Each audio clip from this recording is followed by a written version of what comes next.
If your bottom mount refrigerator is leaking on the floor, you might have a clogged defrost drain. We have a solution for it. What you need to do is order a P-trap drain replacement kit. To install, all you need is a 1/4-inch nut driver. The first step is to unplug the refrigerator. Okay, now we're going to remove the back panel. So you just want to pull that out so that it lifts out. Pull this back. Now this is your water line. Unplug the isolation valve.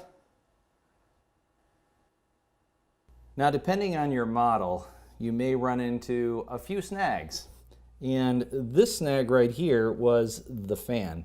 Still, we just needed a 1/4-inch nut driver, and we unscrewed the fan, we unplugged it, and we just had to move it out to the side. You don't even have to get it all the way out. You just set it to the back, and that way you can see this tube right here that's running down.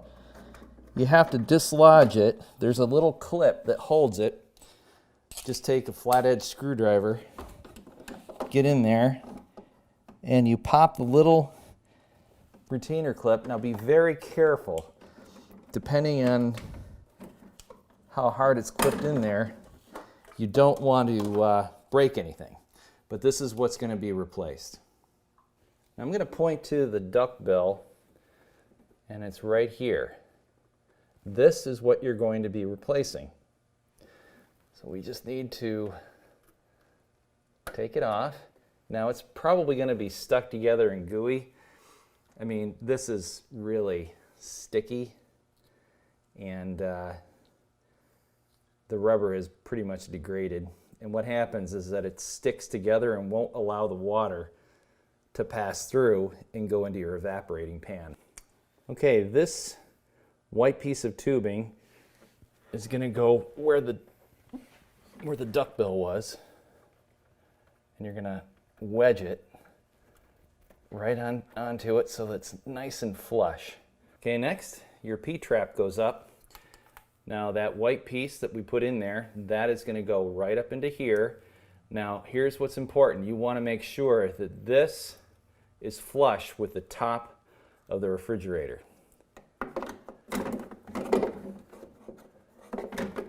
You have to wrestle it in there. There you go. Okay, getting it inside.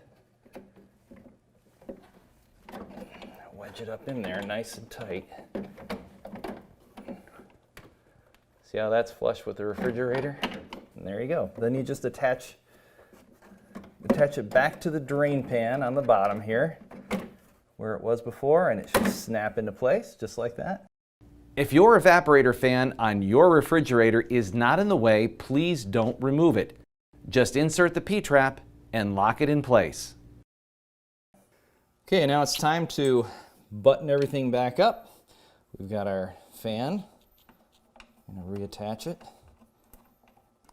Plug the isolation valve back in.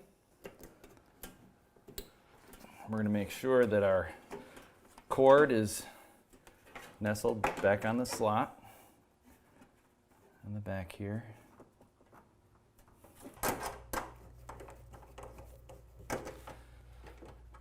Now the last phase is you have to check to make sure that the drain hole isn't covered with ice. All this work is meaningless unless it's uncovered. And as you can see in the back here, there is ice forming right where the drain tube is.